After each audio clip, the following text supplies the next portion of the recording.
सब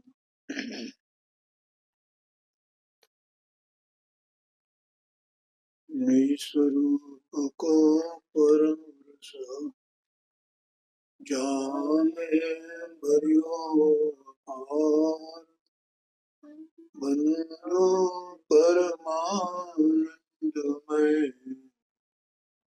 समय सारय का।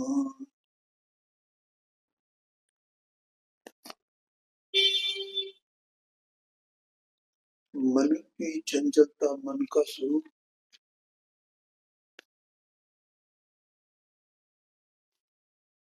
इससे संबंधित ये जो 50 नंबर का छंद है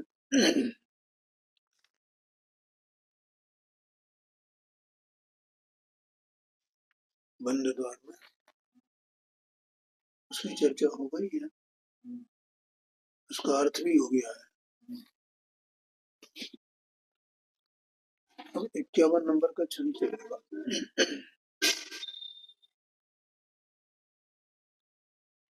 मन की चंचलता पर ज्ञान का प्रभाव। कल ये बात बताई थी कि मन की चंचलता से मतलब क्या है। देह मन वाणी ये पौद्गलिक है, और जब जीव को संगी पंचेंद्रिय ऐसा कहा जाता है तो इसका मतलब है कि उसके मन भी है। 5 इंद्रियां और मन, 5 इंद्रियों और मन सहित जो जीव है वो संगी पंचेंद्रिय कहा जाता है।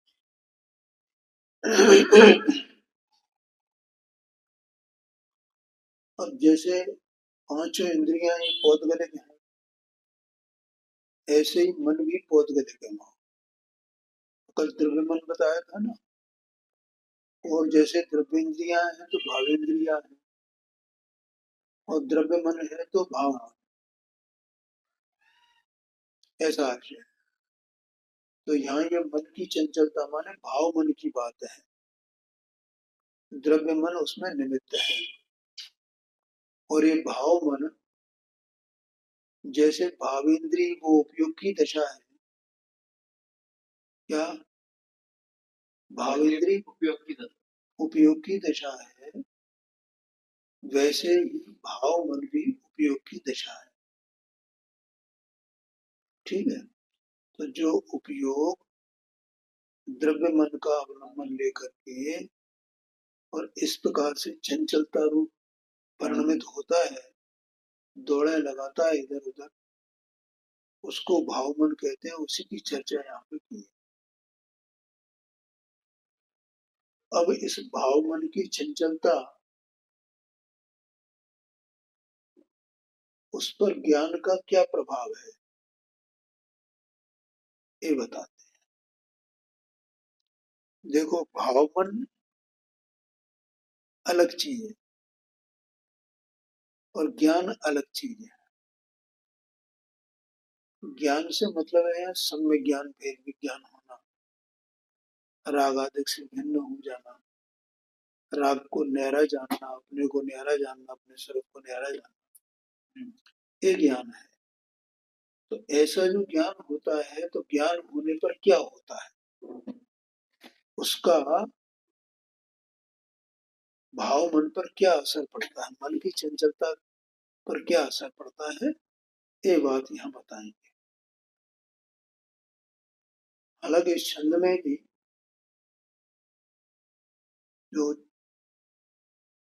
6-7 लाइनें हैं वो भाव मन की दशा के बारे में है।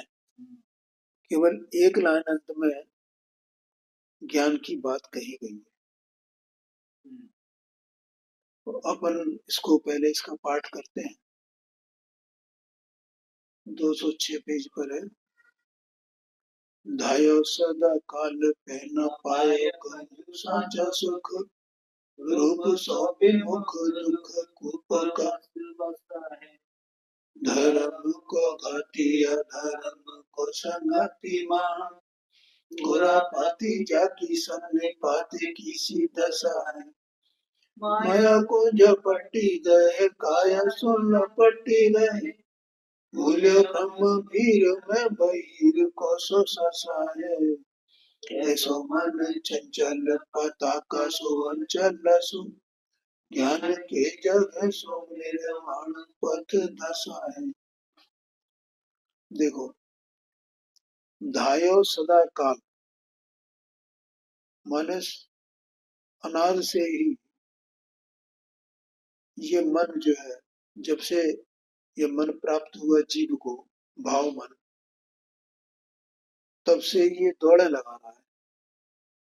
पंडित जी साहब ने मोक्षमान प्रकाशन में लिखा है, झपट्टे मारता है और चारों तरफ दौड़ता है। पे न पायो कहूं सांचो सुख, लेकिन कहीं सच्चा सुख नहीं मिलता है। और ये इस बात का प्रमाण है, क्या प्रमाण के ये बात दौड़े जो लगा रहा है ना, टिकता नहीं है ना, तो ये इस बात का प्रमाण है कि इसे सच्चा सुख मिला नहीं। अगर सच्चा सुख मिल जाए तो ये दौड़े क्यों लगाए? फिर हो जाता, बिजली शांत हो जाता तो बिजली क्यों मचा? हाँ, आया ना ख्याल में? इसलिए लिखा पंडित साहब ने, धायो सदा काल, पे न पायो कहूं साचो सुख। सच्चा सुख नहीं मिला है, इसलिए दौड़े लगाता है, यहाँ मिलेगा, यहाँ मिलेगा, यहाँ मिलेगा, यहाँ। रूप सो विमुख, लेकिन अपने रूप को, स्वरूप को नहीं पहचानता। क्या नहीं पहचानता? कि इस प्रकार मेरे दौड़ा लगाने में दुख ही दुख है, सुख मिलता ही नहीं है कहीं, ऐसा भी इसको विचार आता नहीं। और उस दुख के कुएं में ही बसा रहता है, उसी में मतलब विचार ही नहीं करता है, विचार नहीं आता है। विचार आ जाए तो उस दुख से निकल जाए। उसमें प्रभुचंद साहब जी ने एक दृष्टांत दिया है सुख के ऊपर, कि जीव को अगर सुख मिल जाएगा तो वो सुख का उपचार माने दुख का उपचार क्यों करे? दुख का उपचार करना माने बार बार इधर सुख मिले, इधर सुख मिले, इधर सुख मिले, ऐसा क्यों करे? उसके लिए दृष्टांत दिया, जैसे किसी को कर्णशूल हो, माने कान में दर्द, तो पुराने जमाने में पुरानी जब बातें हुआ करती तो उन्होंने बकरी का मूत्र डालो, तो उन्होंने लिखा कि जिसका कर्णशूल ठीक हो गया है वो फिर बकरे के मूत्र का उपयोग क्यों करेगा? ध्यान में आया कि नहीं? मतलब औषधि के उपयोग की क्या आवश्यकता है? तो शांत हो गया ना, उसका जो रोग चला गया। इसका मतलब यहाँ ये हुआ कि इसका दुख रूप जो रोग है वो गया नहीं है। अगर वो चला जाता तो शांत बैठ जाता है एक जगह, और इस बात को ये नहीं जानता है और दुख के कुएं में ही बना रहता है, डंडा रहता है। धर्म को घाती माने जब तक इसकी ये दशा है तब तक धर्म की प्राप्ति नहीं है, क्योंकि इस प्रकार की दशा में धर्म का घात होता है। धर्म माने स्वभाव का घात होता है। अधर्म को संघाती महा, और उसमें अधर्म की दुख की प्राप्ति होती है। खुरापाती जाकी, और ये खुरापाती है, अपन कहते हैं ना बड़ा खुरापाती आदमी है। हाँ, बड़ा खुरापाती, बड़ा उपद्रवी है, मतलब कुछ ना कुछ उल्टी सीधी बातें करते ही रहेगा, ऐसा खुरापात इसको सोचती रहती है। सन्निपात की सी दशा है, सोचता नहीं है क्या झूठा है क्या सच्चा है, ये सन्निपात की सी दशा, कुछ भी नहीं सूझना। माया को झपट गए, काया सो लपट गए, माने झूठी बात को भी जो मिथ्या है उसे भी सच्चा मान ले। और काया को ही अपना स्वरूप मानता है। भूल्यो ब्रह्म भीर में बहिर कोसो ससा है। वो भ्रांतियों की भीड़ है ना, उस भीड़ में बहिर कहते हैं बहेलिए को, शिकारी को, और ससा कहते हैं खरगोश को। तो जैसे वो शिकारी सामने हो तो खरगोश छुपता फिरता है ना इधर उधर अपनी जान बचाने के लिए, ऐसी इसकी दशा है कि ये इधर उधर छुपता फिरता है, कहीं इसमें घुस जाए, कहीं उसमें घुस जाए, कहीं उसमें घुस जाए। ऐसो मन चंचल पताका सो अंचल। जैसे पताका होती है, पताका माने झंडा, तो वो उसमें हवा में वो, हाँ वो टिकता नहीं है। ऐसे ही इसका मन चंचल है, ये टिकता नहीं है। ज्ञान के जगेशों निर्वाण पथ दशा है। लेकिन जब ज्ञान प्रकट होता है, सम्यक ज्ञान होता है, भेद विज्ञान होता है, तो ये मोक्ष के मार्ग में प्रवेश करता है। दशा है मन प्रवेश कर, ये सदा भी हो सकता है और दशा भी हो सकता है। अपन दशा है तो दशा ही पढ़ो, इसीलिए कि सब में ऊपर से नीचे तक साई सा आया है तुम्हें। बसा, दशा, ससा, इसलिए दशा। ठीक है, वो उसकी वो मिलती है ना ट्यून, ले मिल जाती है। माने निर्वाण के मोक्ष मार्ग में प्रवेश करता है, अर्थात सम्यक दर्शन, सम्यक ज्ञान होने पर ये चित्त की चंचलता रुक जाती है, ऐसा आशय है। अर्थ कहते हैं यहाँ पे देखो, यह मन सुख के लिए हमेशा से ही भटक रहा है, पर कहीं सच्चा सुख प्राप्त नहीं होता। अपने स्वानुभव के सुख से विरुद्ध हुआ रूप सो विमुख, यहाँ पर ये इसका अर्थ उन्होंने किया है। और अपन ने ये किया था कि अज्ञान में उसे अपने स्वरूप की भी खबर नहीं है, मन का ही स्वरूप उसे पता नहीं है कि ये मन की दशा है। ऐसा भी कर सकते हैं, रूप से माने आत्मा का जो स्वरूप है, उस स्वरूप की उसे खबर नहीं है। अपने स्वानुभव के सुख से विरुद्ध हुआ दुखों के कुएं में पड़ रहा है। धर्म का घाती, अधर्म का संगाती, माने संग करने वाला, अधर्म का संग देने वाला, महा उपद्रवी, ये उसको कुराबाती कहा था ना। सन्निपात के रोगी के समान असावधान हो रहा है, माने कुछ सूझता नहीं है।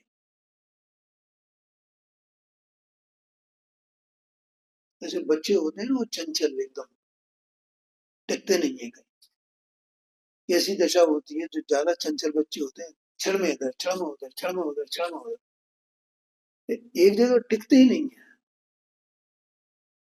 ऐसी मन की दशा है, कहीं कोई सावधानी नहीं है, कोई विचार नहीं है।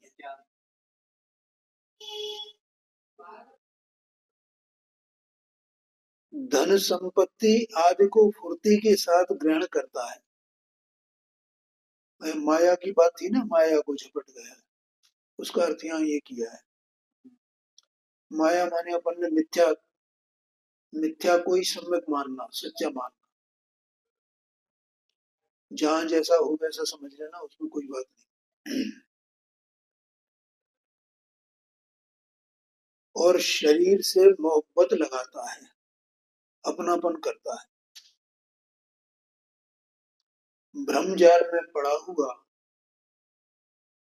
ऐसा भूल रहा है जैसा शिकारी के घेरे में खरगोश भ्रमण करता है।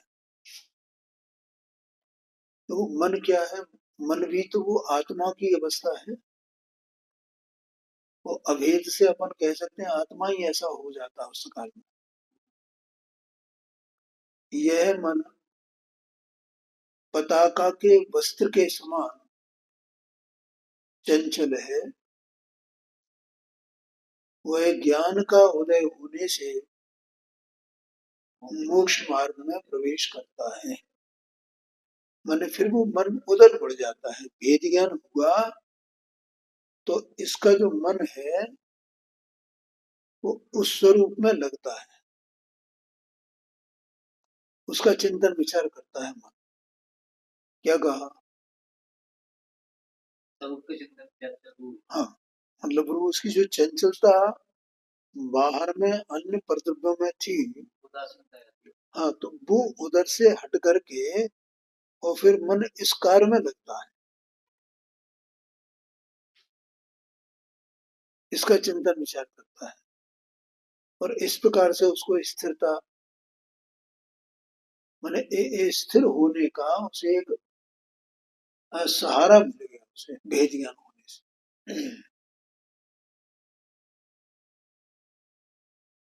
मन की स्थिरता का प्रयत्न। दोहा है, जो मन विषय कसाय बरते चंचल सोय, जो मन ध्यान विचार सो रुके सोई चलो। जो मन विषय कसाय में वर्तता हो, चंचल सोए, वो मन चंचल होता है। माने चंचलता का कारण बताया यहाँ। यदि मन विषय कसायों में बरतेगा तो वो मन चंचल होगा, और यदि मन ध्यान करेगा, स्वपर का भेद विज्ञान करेगा, विचार करेगा, तो वहां पर वो मन रुकता है, अविचल होता है, उसकी चंचलता समाप्त होती है, स्थिर होता है। अर्थ है, जो मन विषय कसाय आदि में वर्तता है वह चंचल रहता है। विषय कसाय आदि माने वो मन ही विषय कसाय रूप होता है, और जो आत्म स्वरूप के चिंतन में लगा रहता है वह स्थिर हो जाता है। ऐसा एक मंत्र बताया है पंडित जी साहब।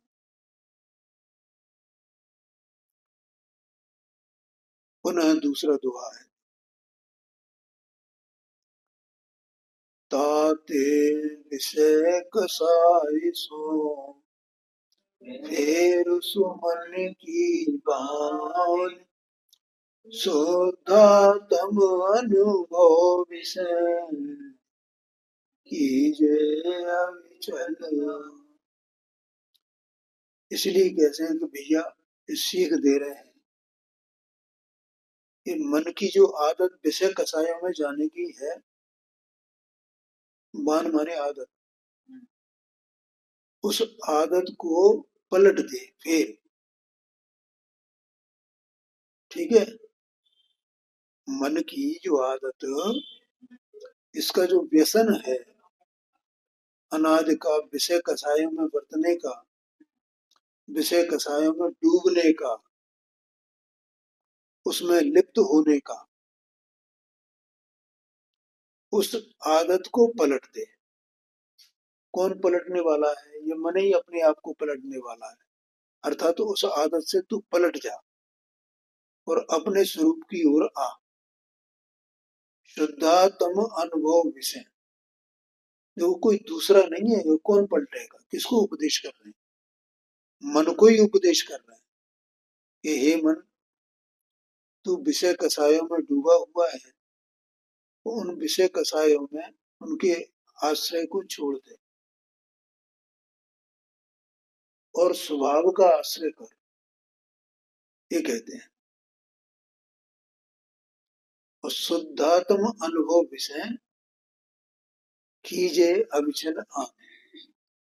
और जो शुद्धात्म तत्व है उसका अनुभव करो,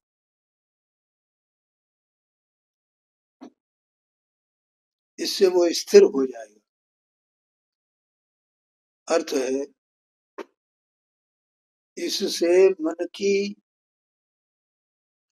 प्रवृत्ति मन को होना चाहिए।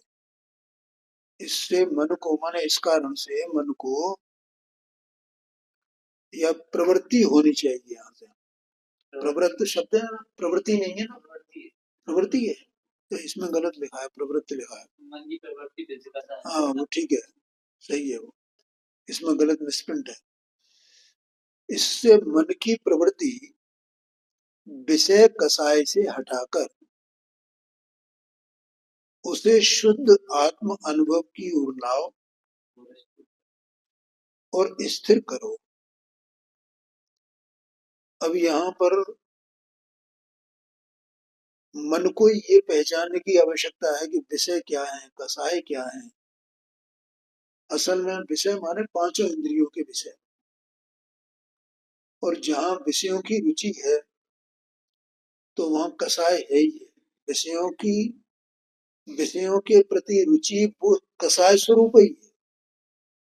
इसलिए विषय की बात आती है तो वहाँ कसाय भी साथ में आती है। ठीक है, तो इसलिए विषय कसाय के बारे में विचार करना चाहिए।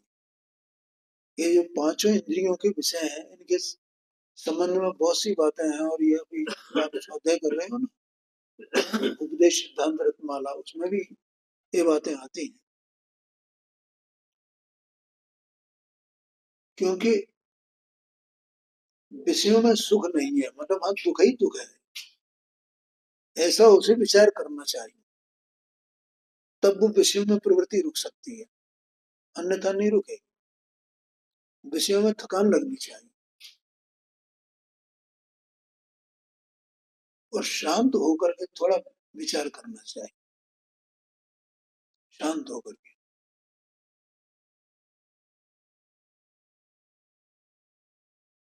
वो अपन एक वो पढ़ते हैं ना, वो अमूल्य तत्व विचार है, इसका विचार विवेक पूर्वक शांत होकर कीजिए। वास्तव में तो किसको उपदेश दिया जाए, मुझे तो यही बार बार प्रश्न आता है, किसको क्या कहा जाए। जीव की प्रवृत्ति है, जीव स्वयं ही सोचे तो सोचे, नहीं सोचे तो कोई वो किसी के उपदेश से नहीं सुधरेगा। इसका विचार विवेक पूर्वक शांत होकर के, अब शांत होकर के करे तो बाकी मन की चंचलता ही कहाँ रही उसकी, तो उसी की योग्यता है। लेकिन फिर भी ज्ञानियों को उपदेश करने का भाव आता है तो कहते हैं, बताते हैं, वस्तु स्वरूप को बताते हैं। और जो सुनने वाले हैं वे सुनते हैं, जिन्हें नहीं सुनना है तो उन्हें नहीं सुनना है, नहीं आएगा। अब किसके लिए उपदेश किया जाए, सुने तो ठीक है, नहीं सुने तो ठीक।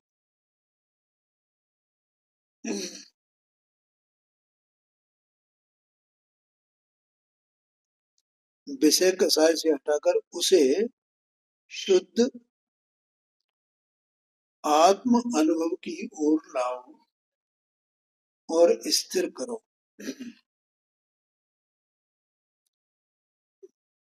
देखो, वस्तु जो है वो अपने में शुद्ध ही है, ये कई बार कही जाती है, तो हम उसे द्रव्य के रूप में देखें।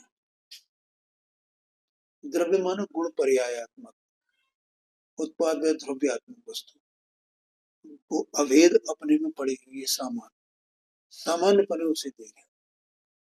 हम पर्याय में विकार को नहीं देखें, वस्तु की रचना को देखें तो वस्तु की रचना को देखने पर क्या दिखाई देता है?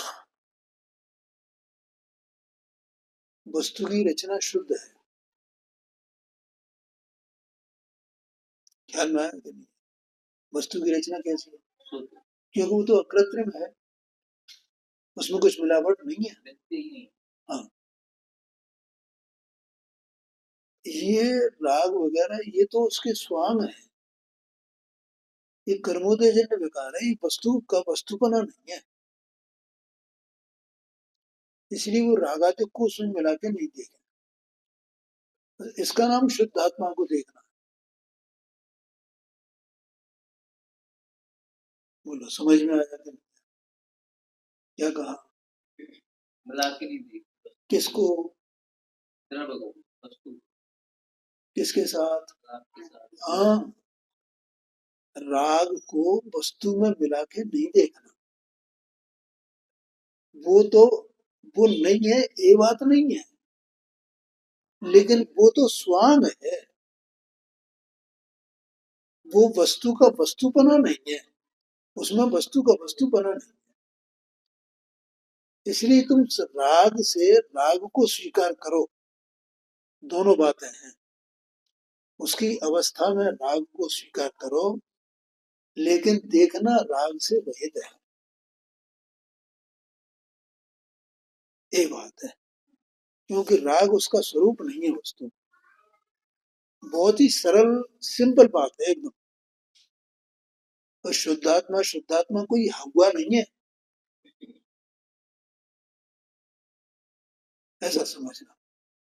अपने को ऐसा लगता है बड़ा हुआ है शुद्धात्मा शुद्धात्मा शुद्धात्मा, और मैं शुद्धात्मा हूँ, मैं शुद्धात्मा। अरे प्रभु, तुम शुद्धात्मा को देखो तो सही एक बार। अभी तुम्हें शुद्धात्मा को देखने का शऊर ही नहीं आया है, कैसे देखें हम शुद्धात्मा? ध्यान में आया? कैसे देखें?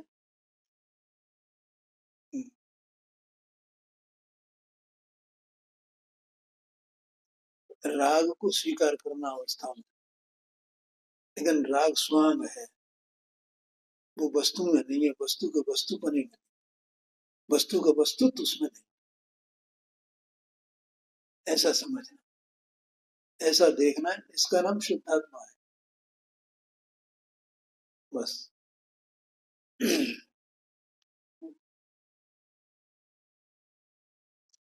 ऐसा कहा था ना, वो ध्रुव है, वो ऐसा। तो भाई वो ध्रुव तो है ही, वो नहीं है, उसका बस स्वरूप जो है वो त्रिकाल एक रूप है ना, वो ध्रुव है ना। वो पलटता है क्या स्वरूप उसका? नहीं पलटता है। कितना भी राग रहे, कुछ भी रहे, तो भी उसका स्वरूप कहाँ पलटा है? वो राग उसके स्वरूप में समाता ही नहीं है। इतनी सी तो बात है। तो ऐसे शुद्धात्मा का विचार करो, ऐसे शुद्धात्मा की ओर लाओ। इस शुद्धात्मा की ओर लाना मन मन को उधर मोड़ो, विषय कसायों से छुड़ा करके। हे मन, तुम अपने को विषय कसायों से छुड़ाकर अपने शुद्धात्मा के, अपने आत्मा की ओर मोड़ो, बस।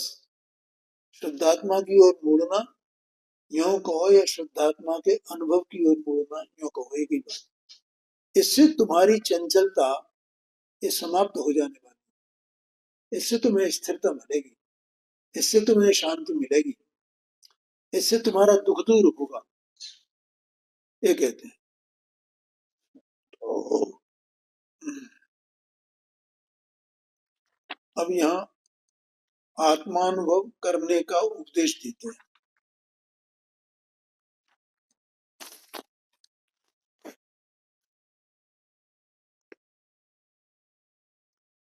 हाँ, ओम प्रकाश जी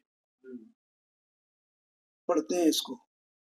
अलख मूर्ति अनूपीय विनाशी अज, निराधार निगम निरंजन निरंजन, नाना रूप विषधर विष कौन विषधर, चेतन प्रदेश नर चेतन का खंड। मोदर कर कोई सो विराजे तुम तोई सो, ना कोई सोना मोती कागीने बदले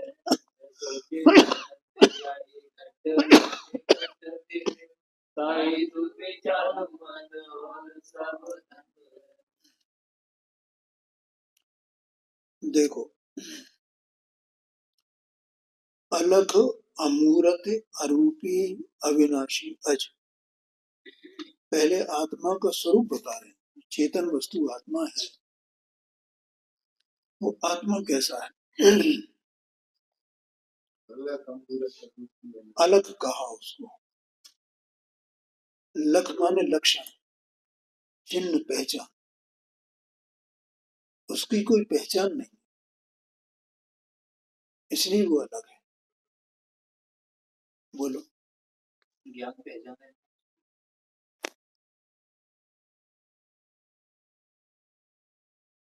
तो ज्ञान पहचान है, तो ज्ञान की पहचान क्या है?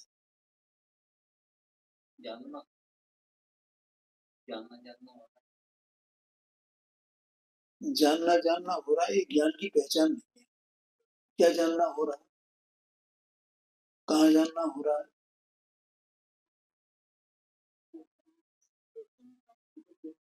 अच्छी बात है, विचार करो।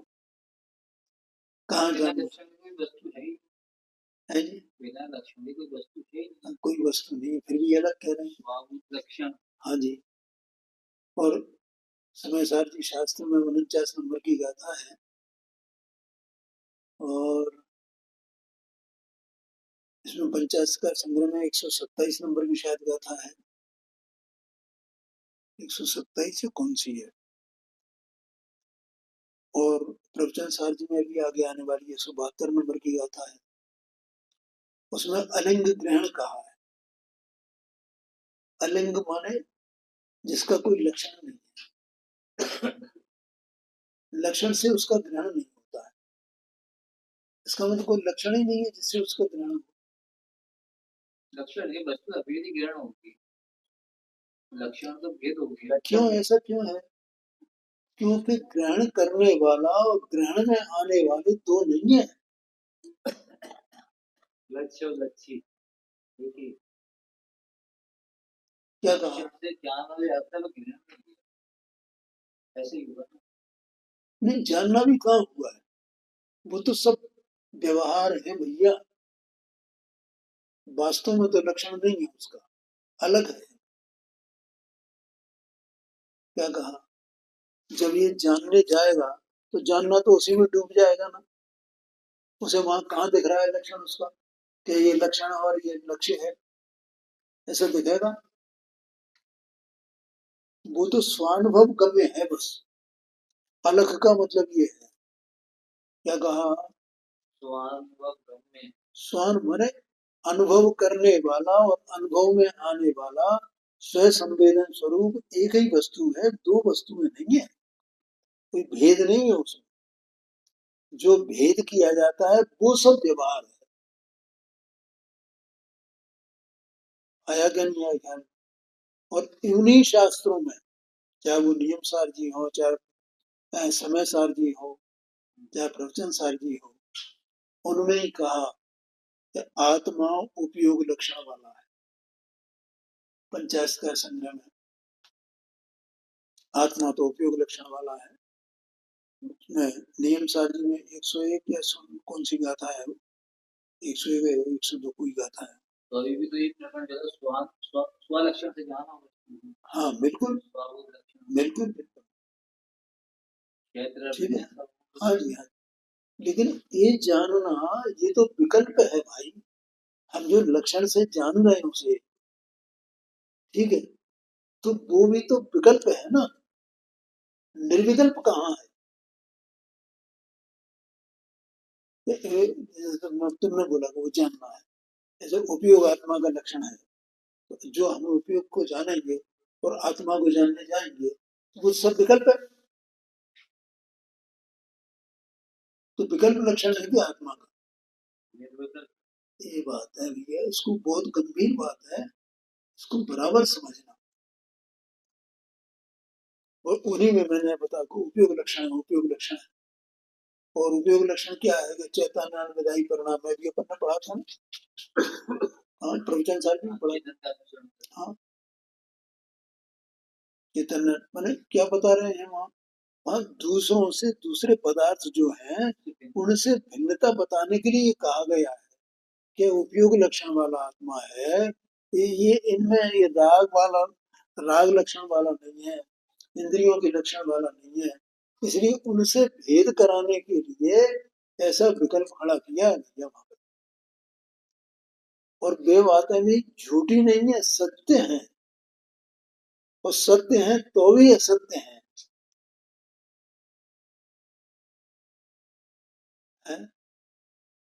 उसमें क्या आता है?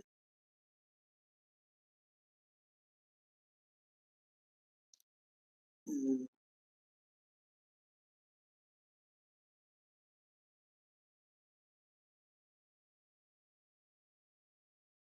क्या मैं कुछ बोल रहा हूँ मुझे याद नहीं आ रहा। मतलब सत्य असत्य,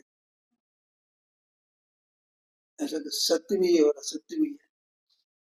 जो सत्य है वही असत्य भी है। सत्य असत्य ऐसा उभय, उभय रूप और अनुभय रूप ऐसा आता है ना। मन वचन काय का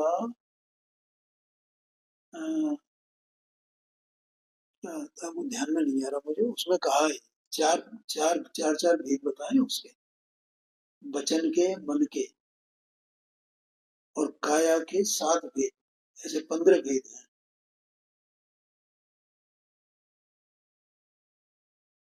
फिर बताएंगे क्या? तो उसमें सत्य असत्य और सत्य असत्य और अनुभव, ऐसे 4 भेद हुए। मन के 4 भेद, वचन के 4 भेद। तो जो सत्य है वो ये सत्य भी है, और न सत्य है न सत्य है।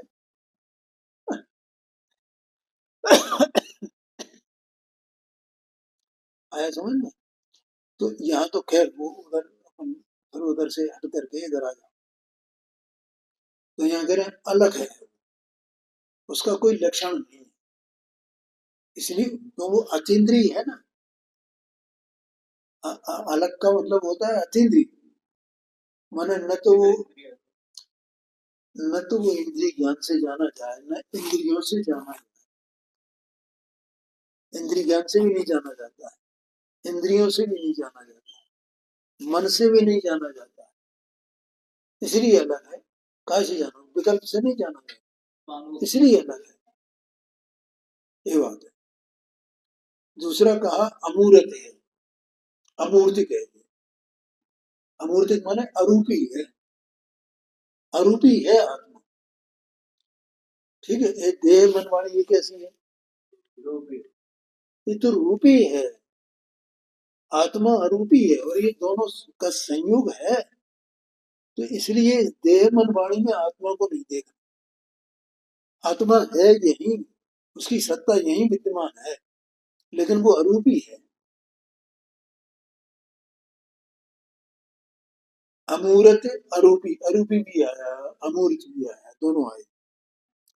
अविनाशी, अविनाशी है मैंने विनाशी नहीं है। वो त्रिकाल परम पारणामय भाव है। अज माने अजन्मा, माने उसका कोई जन्म नहीं होता है, पैदा नहीं होता, उत्पन्न नहीं होता। वो तो अनादि अनंत है। अविनाशी कह दिया तो अनंत है, वो अज कह दिया तो अनादि है। निराधार है। देखो मैं कई बार बोलता हूँ, एक शब्द बोलता हूँ, अपने आधार से निरालंब है। मतलब वस्तु किसके आधार से, किसका आलम्बन लिएगा? अभी यहाँ देह में विराजमान है। और जितने मैं ये कहता हूँ ना, मैं क्या कहता हूँ तो आगम की बातें हैं कि कोई जीव ज्ञानी है, कोई जीव अज्ञानी है। तो ज्ञानी हो कि अज्ञानी हो, वो अपने ही भरोसे पे है कि दूसरों के भरोसे पे? ज्ञानी अज्ञानी है। अपने भरोसे। ज्ञानी है तो अपने से है, अज्ञानी है तो अपने से है। कोई दूसरा उसका कारण नहीं है। कौन कारण? कौन करे उसको अज्ञानी? कौन उसको ज्ञानी करे? इसका मतलब है निराधार है, कोई आधार नहीं है उसका। निरालंब निरालंब निरालंब। ये निरालंब रह करके सत्स्वरूप वस्तु अपने में, और चाहे ज्ञान रूप पर्ण में चाहे अज्ञान रूप पर्ण में परम रही है सहज में, ऐसी सत्स्वरूप वस्तु है। निगम निरंजन निरंग है। निगम माने ज्ञान, ज्ञान स्वरूप है। निगम का मतलब है ज्ञान स्वरूप। निरंजन है माने निर्मल मलिन नहीं है। हाँ, अभी अभी अभी बताया था ना मैंने, कैसे देखना आत्मा को, कैसे देखना। हमें जब भी आत्मा की बात, आत्मा ये अब राग तो है ना, अब राग तो है ना, ये राग है उसका निषेध नहीं है, लेकिन राग आत्मा का स्वरूप नहीं है। जैसे कोई व्यक्ति है, तो मुझे एक बात बताओ, वो व्यक्ति अपन उससे मिलने जाए और वो व्यक्ति नाटक कंपनी में काम करता हो और वो स्वांग बना के बैठा हो, राम का रावण का स्वांग बना के बैठा, तो भी हम उस व्यक्ति को उस स्वांग से बिल्कुल भिन्न पहचान नहीं कर पहचान। हमारा मन उसको स्वांग को साथ में स्वीकार करने का होगा क्या?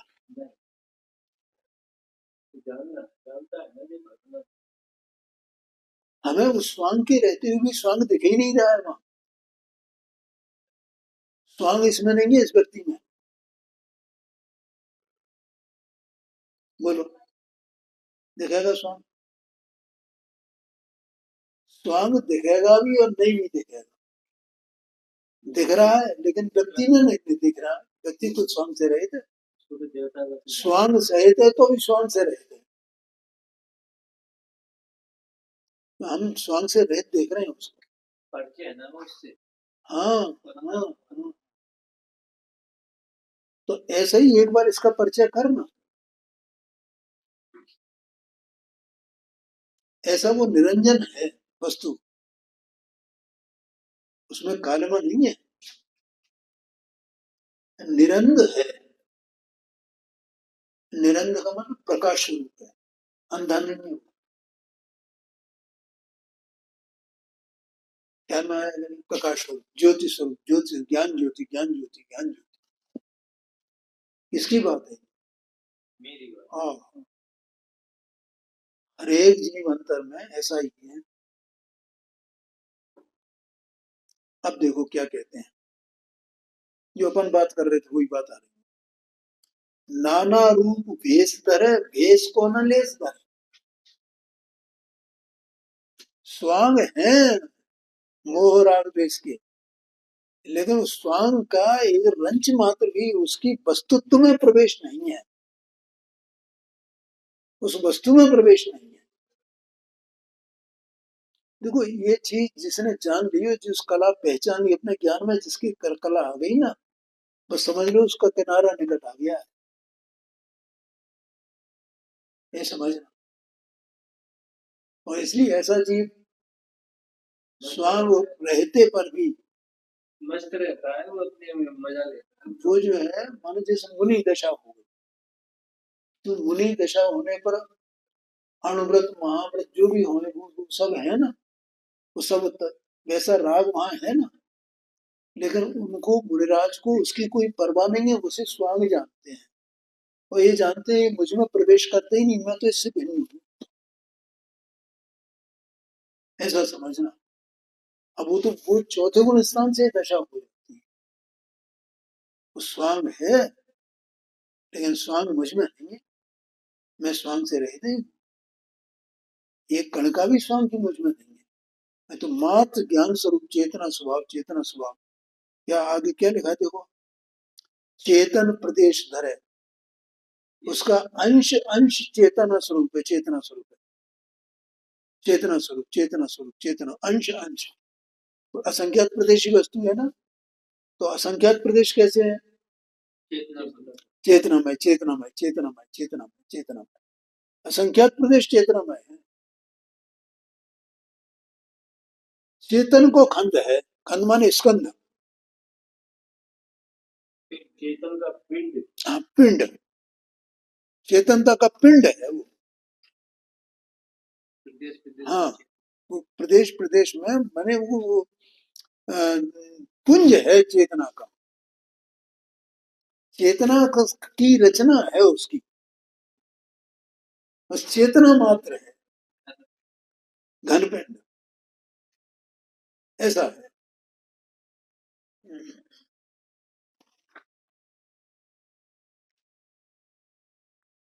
वो जरा भविष्य पुराने तो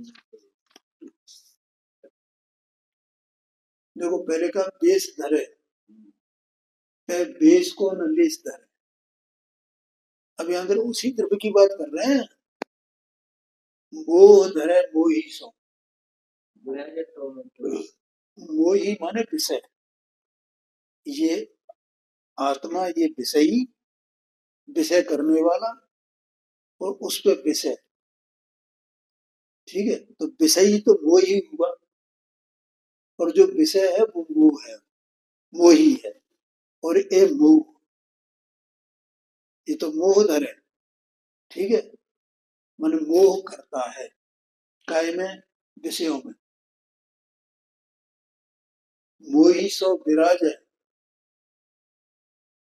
मोह धरे मोही सो विराज तो में तो ही सो, और तो भी तेरे अंदर में तेरे जैसा ही ज्ञान स्वरूप ही रहता है।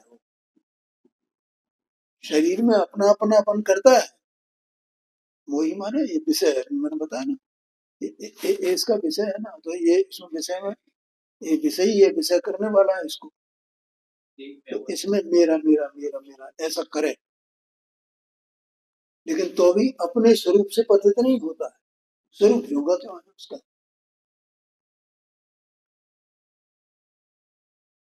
न तो ही सो न मोही सो, न रागी निर्बंध है, न तो ही सो न मोही सो, माने न तो ये शरीर रूप है ये, और न ये तो में तो ही सो ऐसा है ना, तो ये भेद हो गया, तो न वो विकल्प रूप है, ठीक है। न तो ही सो माने विकल्प नहीं है उसमें, निर्विकल्प है, और न मोही सो माने शरीर से रहित है, शरीर के बीच में रहने वाला तो भी शरीर से रहित है। न रागी, न उसमें राग द्वेष है, न वो राग करने वाला है, रागी माने राग करने वाला, वो तो निर्बंध, हाँ जी, और निर्बंध है माने उसे बंध भी नहीं होता, माने किसी से उसका कोई संबंध नहीं, एक परमाणु मात्र से भी जगत में इसका संबंध नहीं है, इसका मतलब निर्बंध। ऐसा चिदानंद याही घट में निकट थे, ऐसा जो चैतन्य और आनंद का पिंड भगवान आत्मा इस शरीर में तेरे निकट है, ताहि तू विचार मन और सब धन है, हे मन तू उसी का विचार कर, और इस विचार के अलावा और सब धन माने द्वंद्व दुविधाएं, पुण्य पाप के भाव, एक विचार करने योग्य काम है तो ये है, एक अपना जो व्यवसाय है, ठीक है। तो वो व्यवसाय क्या करने योग्य है, कौन सा व्यवसाय किया है, अपने मन को अपने स्वरूप की ओर ले, ये है। समय हो गया है, अच्छा लगा